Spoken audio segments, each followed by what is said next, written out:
ci xol yi sellal dellu yeesal wa soxna Jaara. asalaamaaleykum mbokk yi nga xam ne yéen topp Diwane Sylla TV ba tey rek ñu ngi ci interview bi waaye itam nekk ci buntu barab soxna si di waxtaan ak mbokki daara yi nga xam ñoo fi nekk ñuy siyaare si ak ñi nga xam tam ñoo yore liggéey barab bi mu nekk waa ahlu tarbiya tey ñu jàkkaarloo ci sëñ Mountakha ñu bëggoon xam seen liggéey ci barab bi naka la demee ak itam yan yëg-yëg ngeen di am ci dalal gan yi nga xam ne ni ñoom yéen na fi yàlla teg ngeen di leen jubbanti ak leen wan yoon. asalaamaaleykum wa rahmatullahi taala wa barakaatuhu. yéen mbokk yi ñu ngi leen nuyu di leen siyaar.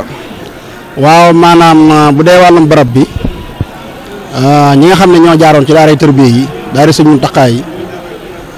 ahlu tarbiya ak ñi nga xam ne ñoo xamee ma liggéeyal sëriñ bi ñoom ñoo fi dajaloo bu ñëwee gindi nit ñi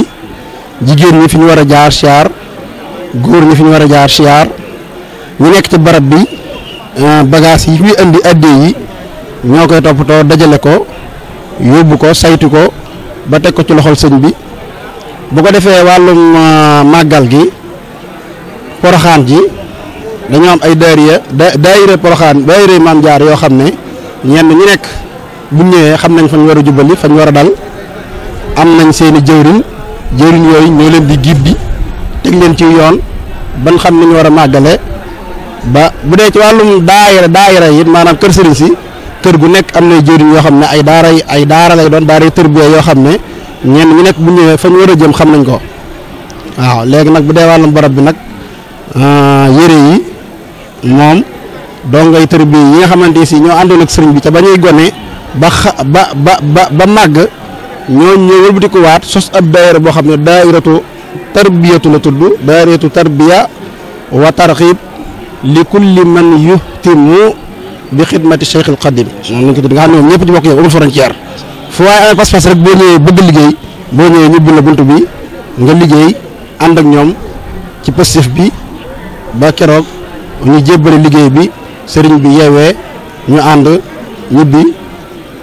loolu mooy liggéey bi. liggéey bi ndax am na jafe-jafe yu ngeen di am si diggante ak jigéen ñi ndax ku wax jigéen ku ne wax ab yëngu te yëngu yi naka lay dem sa diggante soxna yi du am xëccoo wala ñu ñëw di buuxante leen di sonal yu mel ne. waaw loolu moom danay faral di am waaye du bëri li cëpp mooy nit ñi fees barrière bu dagg bu ko defee nit ñi mabbu dugg jaxasoog jigéen ñi. waaye nag loolu du mën a ñàkk ndax bu xatee li ci ëpp bu xatee la koy def xataay bopp bi suuru màggal gi jëm tisbaar jëm takkusaan ak suba teel gi loolu li ci ëpp daal loolu lay def diggante 5 heures ba jëm 6 heures 7 heures 8 heures 9 heures 10 heures ba 23 heures jëm minuit yooyu daal li ci ëpp moom lay am. waaw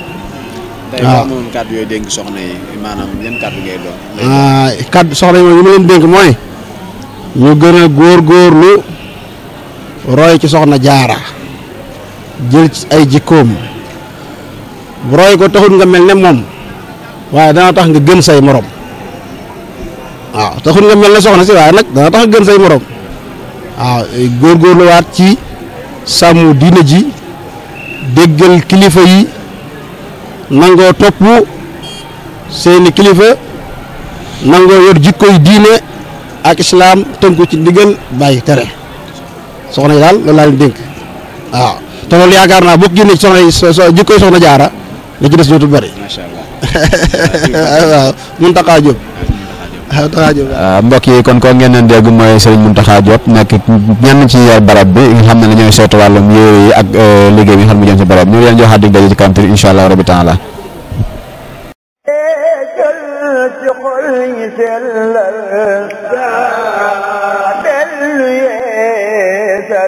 wa soxna Jaara